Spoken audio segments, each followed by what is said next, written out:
सूर्य अगर विशेष रूप से प्रबल है और दशम से संबंध बना रहा है, तो चिकित्सा के क्षेत्र में, प्रशासनिक क्षेत्रों में या औषधि क्षेत्रों में वो उसका विशेष प्रभाव दृष्टिगत होगा।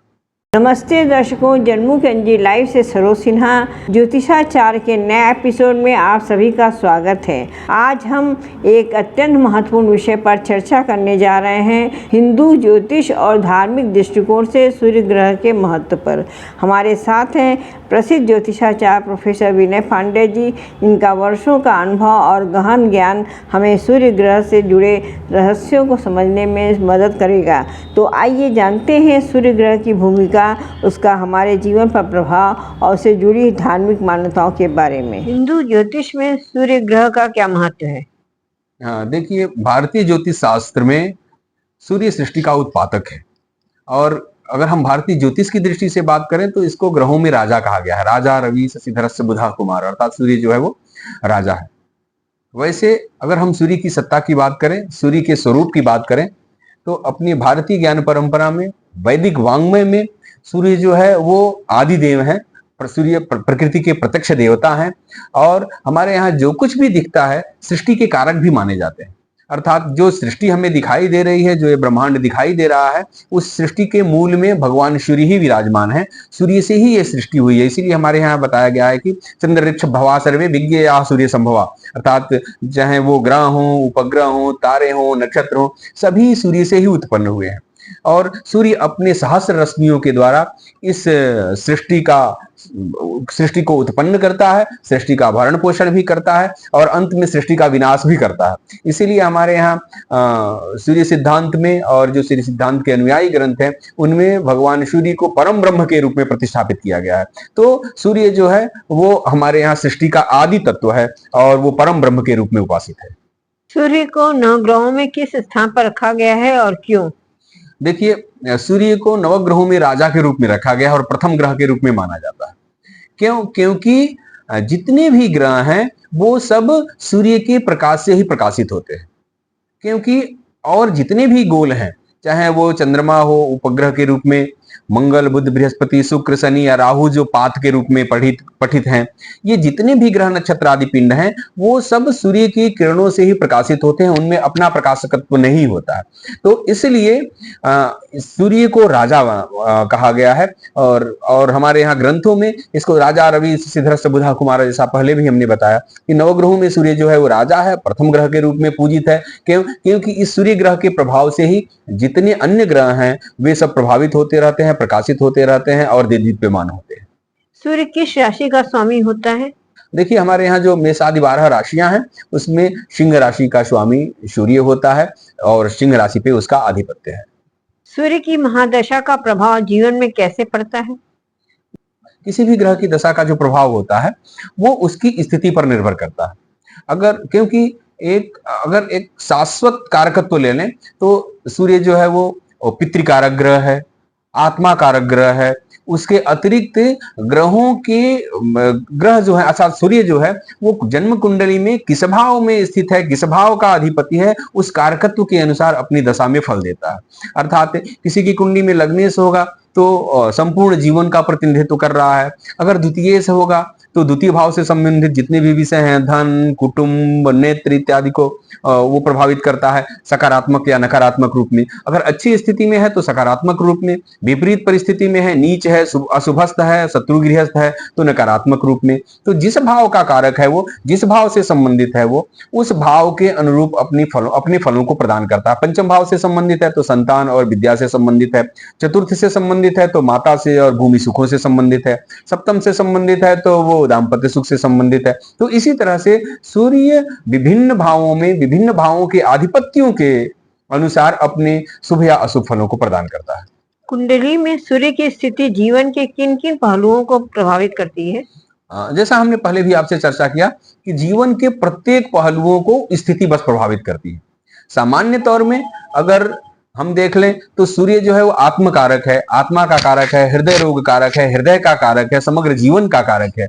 तो ये तो इसका स्थिर का पितृकारक है, ये तो उसका स्थिर कारकत्व है। अर्थात किसी भी भाव का वो स्वामी होगा, अगर वो प्रबल है तो वो हृदय को प्रबल कर रखेगा, आत्मशक्ति को प्रबल रखेगा, अस्थियों को प्रबल रखेगा आपके। लेकिन इसके अतिरिक्त विभिन्न भावों में अर्थात जन्म कुंडली के जो 12 भाव होते हैं वह किस भाव से संबंधित हो रहा है, उस भाव से संबंधित जो पहलू हैं उन पे विशेष प्रभाव डालता है। जैसे कि अगर दशम से संबंधित हो गया तो आपके कर्म को प्रभावित करेगा, नवम से संबंधित हो गया तो आपके भाग्य को प्रभावित करेगा, तृतीय से संबंधित हो गया तो आपके भाई बंधु मित्र परिवारजनों को प्रभावित करेगा, द्वितीय से संबंधित हो गया तो आपके नेत्र वाणी और आपके परिवारजनों को प्रभावित करेगा। तो इस तरह से सप्तम से संबंधित हो गया तो आपके दाम्पत्य जीवन को, वैवाहिक जीवन को प्रभावित करेगा। तो विभिन्न भावों से संबंध बनाता हुआ सूर्य जीवन के प्रत्येक पहलुओं को प्रभावित करता है। बस यह निर्धारित करने की बात है कि हमारी जन्म कुंडली में वो किस भाव का चर कारक है, किस भाव से संबंधित है। स्थिर कारकत्व तो सभी में एक समान होगा, जो पितृकारक, आत्मकारक, हृदय कारक, अस्थि कारक, ये तो सामान्य है। अगर कुंडली में सूर्य अशुभ स्थिति में हो तो क्या प्रभाव होता है? निश्चित ही हमने जैसे आपको बताया कि कुंडली में अगर सूर्य अशुभ है तो जिस भाव का स्वामी होकर के अशुभ है उस भाव से संबंधित विपरीत फल देगा। जैसे कि अगर वो पंचमेश होकर के अशुभ है, पंचमेश होकर के अशुभ का तात्पर्य यहाँ पर निर्बल होने से है। ये अगर नीच राशि का है, छठे, आठवें या 12वें बैठा हुआ है तो वो हमारे विद्या क्षेत्र को प्रभावित कर रहा है। यानी कि जो पढ़ने वाले बच्चे हैं उनको सामान्य स्थिति में जो विद्या अर्जित हो जाएगी, अगर सूर्य उसका कमजोर है पंचमेश होकर के तो उनको उनकी अपेक्षा अधिक परिश्रम करना पड़ेगा, अधिक परिश्रम से उस फल की प्राप्ति होगी। अगर दशमेश होकर के वो खराब स्थिति में है, अशुभ स्थिति में है, तो अन्य की अपेक्षा उसको अधिक संघर्ष करना पड़ेगा अपनी जीविका प्राप्ति के लिए, अपने करियर में, अपने जीवन में। तो वो सूर्य जो है वो जिस भाव का स्वामी होकर के अशुभत्व को प्राप्त कर रहा होगा, अशुभ स्थिति में होगा, उस भाव से संबंधित विपरीत फलों को ज्यादा देगा। सूर्य ग्रह के कारण कौन कौन से शारीरिक एवं मानसिक प्रभाव देखे जा सकते हैं? निश्चित ही देखिए, सूर्य मुख्य रूप से हमारे शरीर में वो आत्मा का कारक होता है। तो आत्मबल का अभाव या आत्मबल की प्रगाढ़ता, दृढ़ता, ये सूर्य से प्रभावित होती है। इसके अतिरिक्त वो हृदय रोग का कारक होता है, हृदय का कारक होता है। तो हृदय रोग देखे जा सकते हैं। अगर सूर्य निर्बल है, खराब स्थितियों में है, चतुर्थ से संबंध बना रहा है तो हृदय रोग का कारक बनता है। इसके अतिरिक्त सूर्य जो है वो अस्थि कारक है।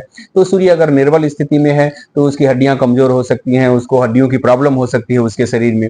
और मजबूत है तो इन चीजों को पुष्ट करता है। आत्मबल मजबूत होगा अगर सूर्य मजबूत है तो, पितृपक्ष मजबूत होगा अर्थात पिता से सहयोग मिलेगा, उसका पिता से संबंध बहुत दिनों तक चलेगा, पिता से संबंध की प्रगाढ़ता होगी। और हृदय रोग उसको नहीं होगा, उसका हृदय मजबूत होगा, दृढ़ इच्छा शक्ति होगी और वो पराक्रमी होगा। तो सूर्य जब अगर मजबूत स्थिति में होता है तो इन पक्षों को प्रभावित करता है सकारात्मक रूप में, और अगर निर्बल होता है तो नकारात्मक रूप में प्रभावित करता है। अगर सूर्य अशुभ फल दे रहा है तो उसे शांत करने के लिए कौन कौन से ज्योतिषी उपाय किए जा सकते हैं? देखिए, हमारे यहाँ किसी भी ग्रह के अशुभत्व निवारण के लिए 3 उपाय बताए गए हैं, मणि, मंत्र और औषधि के। तो मणि जो होता है वो रत्न धारण के क्रम में, अगर हम सूर्य हमारा प्रतिकूल है, सूर्य अनुकूल स्थिति में हमारे जन्म कुंडली में नहीं है, तो हमें सूर्य का रत्न धारण करना चाहिए। सूर्य का जो प्रमुख रत्न है वो माणिक्य है। अगर हम माणिक्य नहीं धारण कर पाते हैं, हमें हमारी आर्थिक समृद्धि उतनी नहीं है कि हम माणिक्य क्रय कर सके, क्योंकि माणिक्य थोड़ा सा अधिक मूल्य का रत्न है। तो ऐसी स्थिति में हमारे यहाँ ग्रंथकारों ने विकल्प देते हुए कहा कि आर्भान्वो प्रवालम, आप मूंगा धारण कर सकते हैं। मूंगा धारण करेंगे तो भी आपको अनुकूलता प्राप्त होगी। इसके अतिरिक्त अगर आप मूंगा भी नहीं धारण कर सकते तो कहा कि धातुएं होती हैं इसकी, तो जो सूर्य की धातु है वो ताम्र धातु है, तो तांबे की अंगूठी आप बना करके धारण कर सकते हैं, तो उससे भी आपको अनुकूलता प्राप्त होगी। इसके अतिरिक्त भगवान सूर्य को जलधारा प्रिय सूर्य करके बताया गया, शिव के लिए भी बताया गया, सूर्य के लिए भी बताया गया है। सूर्य को अर्घ बहुत प्रिय होता है, तो प्रतिदिन आप भगवान सूर्य को अर्घ समर्पित करें, भगवान सूर्य की आराधना के लिए उनके मंत्रों का जप करें, आदित्य हृदय स्तोत्र का पाठ करें। खास करके अगर रोगजन्य प्रभाव है, रोग के रूप में अगर प्रभाव मिल रहा है तो भविष्य पुराणोक्त आदित्य हृदय स्तोत्र का पाठ करें। अगर अन्य जीवन के अन्य क्षेत्रों में विषमताएं आ रही हैं सूर्य के कारण तो वाल्मीकि रामायण में उक्त आदित्य हृदय स्तोत्र का पाठ करें। सूर्य से संबंधित जो लाल वस्तुएं हैं उनका दान करें, तो इनसे अनुकूलता प्राप्त होती है। वह ग्रह जो होता है प्रसन्न होकर के अपने अशुभत्व का वारण कर देता है, अशुभ फल को नहीं प्रदान करता। तो इसलिए हमें रत्न धारण के क्रम में माणिक्य, मूंगा या तांबा, दान के क्रम में रक्त वस्तुएं जिसमें गुड़, चना, मसूर की दाल, अनार, लाल रक्त वस्त्र, वृषभ दान का भी महत्व है सूर्य के लिए, बैल दान करना और सूर्य के मंत्रों का जप करना, सूर्य के स्तोत्रों का पाठ करना, ये सब लाभदायी होता है। हिंदू धर्म में सूर्य देवता की पूजा का क्या महत्व है? देखिए, हमने बताया कि हिंदू धर्म में सूर्य की पूजा का बहुत महत्व है, क्योंकि यह प्रकृति का साक्षात देवता है सूर्य। और सूर्य की उपासना करने से जीवन में सुख शांति समृद्धि आती है और एक नई चेतना का संचार होता है, आत्मशक्ति प्रबल होती है। और इच्छा शक्ति, आत्मशक्ति अगर आपकी दृढ़ हो और आप सत्यनिष्ठ हो तो आप जीवन का कोई भी कार्य कर सकते हैं, कोई भी किसी भी कितना बड़ा भी लक्ष्य हो उसको आप आसानी से प्राप्त कर सकते हैं, क्योंकि आपकी इच्छा शक्ति, आपकी जो क्रियाशीलता है, आपका जो दृढ़ निश्चय है, वो आपको कर्मों के प्रति प्रेरित करता है। तो सूर्य की जो आराधना है हमें उन्नति के तरफ ले जाने की प्रेरणा देती है और हमारे जीवन में एक ऊर्जा का संचार होता है सूर्य की आराधना से, जिससे हमें यह संदेश मिलता है कि हमें जीवन में सबको प्रकाशित करना चाहिए, सबको उपकृत करना चाहिए और ऊर्जावान बनते हुए हमें सक्रिय भूमिका का निर्वहन करना चाहिए।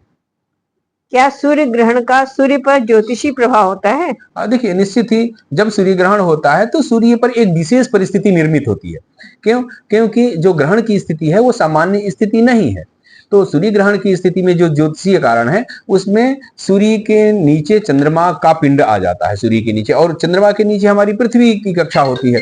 तो ऐसी स्थिति में जब सूर्य और पृथ्वी के बीच में जब चंद्रमा का बिंब आ जाता है तो सूर्य की किरणें जो पृथ्वी पर पड़ती हैं वो स्वाभाविक रूप में नहीं पड़ करके विकृत रूप में पड़ती हैं और वहां पर एक विशेष परिस्थिति का निर्माण होता है। अर्थात सूर्य ग्रह पर कोई परिवर्तन नहीं होता है, लेकिन सूर्य ग्रह का इस पृथ्वी पर परिवर्तन दिखाई देता है। तो इसलिए सूर्य ग्रह पे कोई परिवर्तन स्वाभाविक तौर पे नहीं होता, वो परिवर्तन हमें दृष्टिगत होता है। देखिए, सूर्य ग्रहण का ज्योतिषी महत्व भी है, क्योंकि ये जो काल होता है सूर्य ग्रहण का, वो आध्यात्मिक शक्ति के अर्जन का विशिष्ट काल होता है। तो हमें सूर्य ग्रहण के काल में, सूर्य ग्रहण के समय स्नान, दान, जप और होम, ये कर्म बताए गए हैं। तो ये कर्म जो होते हैं वो सामान्य की अपेक्षा अनंत गुणित फल को प्रदान करने वाले होते हैं, क्योंकि हमारे यहाँ भूमि दान प्रशस्त माना गया है कि, लेकिन कहा गया है कि सर्वम भूमि समम दानम, अर्थात जितना भी जो कुछ भी आप दान करेंगे वो भूमि दान के इतना फल मिलेगा। और सर्वम गंगा समम तोयम, अर्थात कहीं भी स्नान करेंगे तो गंगा स्नान का फल मिलेगा, अगर गंगा में स्नान किए तो फिर उस फल की बात ही क्या करनी है। तो जो जितने भी ये धार्मिक कृत्य होते हैं, स्नान, दान, जप, होम इत्यादि होते हैं, वो सामान्य की अपेक्षा अनंत गुणित फल को देने वाले होते हैं। तो ये सूर्य ग्रहण जो होता है उसका विशेष महत्व होता है, ज्योतिषीय महत्व होता है, आध्यात्मिक महत्व होता है। सूर्य नमस्कार और सूर्य पूजा का ज्योतिष में क्या संबंध है? निश्चित ही सूर्य नमस्कार करने से, देखिए, सूर्य नमस्कार करने से जो सूर्य की नकारात्मक, जो सूर्य के निर्बल होने के कारण जो हमारे जीवन में नकारात्मक शक्तियां हैं वो बाहर चली जाती हैं, वो दूर हो जाती हैं और सात्विक ऊर्जा का एक संचार होता है। और सूर्य की आराधना भी उसी तरह से हमारे जीवन में सुख शांति समृद्धि को देती है, प्रेरणा को देती है, ऊर्जा का हमारे जीवन में संचार करती है, जिससे कि हम अपने जीवन को और सुखमय बना सकें। आज के समय में सूर्य ग्रहण की महत्ता को आप किस तरह से देखते हैं? सूर्य की आराधना अपने वैदिक काल से चली आ रही है। सनातन धर्म में सूर्य का विशेष स्थान है और सूर्य पूजा देश के प्रत्येक भागों में चली आ रही है। ये अन्य देवताओं की जो पूजा है वो क्षेत्र भेद से इधर उधर होती है, लेकिन भगवान सूर्य की जो आराधना है, भगवान सूर्य की जो पूजा है वो देश के प्रत्येक भागों में की जाती है, क्योंकि सूर्य जो है वो प्रकृति के साक्षात देवता हैं और हमारे जीवन में ऊर्जा का संचार करते हैं, सकारात्मकता का संचार करते हैं और हमें जीवन जीने की प्रेरणा देते हैं। तो निश्चित ही आज के युवा अगर इस निराशा भरी जिंदगी में, भाग दौड़ की जिंदगी में सूर्य की आराधना करेंगे तो उनकी इच्छा शक्ति मजबूत होगी, वो दृढ़ संकल्पित होंगे और अपने कार्यों को और भी तल्लीनता से कर सकेंगे। क्या सूर्य ग्रह का प्रभाव नौकरी, राजनीति या नेतृत्व क्षमता से जुड़ा होता है? बिल्कुल। देखिए, सूर्य आत्मकारक ग्रह है, इच्छा शक्ति को प्रभावित करता है। तो निश्चित ही किसी भी क्षेत्र में अगर आपकी इच्छा शक्ति दृढ़ होगी और आपका मनोबल अगर उन्नत होगा और अगर आप संयमित होंगे तो उस कार्य क्षेत्र में अच्छा कर पाएंगे। सूर्य को प्रशासनिक देवता भी माना जाता है, प्रशासनिक ग्रह भी माना जाता है। तो निश्चित ही जिसकी जन्म कुंडली में सूर्य कर्म स्थान में अपना प्रतिनिधित्व कर रहा होगा, उसकी नेतृत्व क्षमता, उसकी कार्य क्षमता, उसकी कार्यशैली, उसकी इच्छा शक्ति, उसका मनोबल सामान्य की अपेक्षा उन्नत दिखाई देगा। तो निश्चित ही जीवन के प्रत्येक क्षेत्र में सूर्य का जो प्रभाव होता है वो अपरिमित परिलक्षित होता है। तो इसलिए हमें सूर्य को अनुकूल बनाने के लिए सूर्य की आराधना सतत करनी चाहिए। सूर्य जो है वो अगर दशम भाव का प्रतिनिधित्व कर रहा है, या दशम भाव का अधिपति नवमांश में सूर्य के घर में बैठा हुआ है, या जिसकी कुंडली में सूर्य प्रबल है, वो चिकित्सा के क्षेत्र में अच्छा उसका प्रभाव होता है।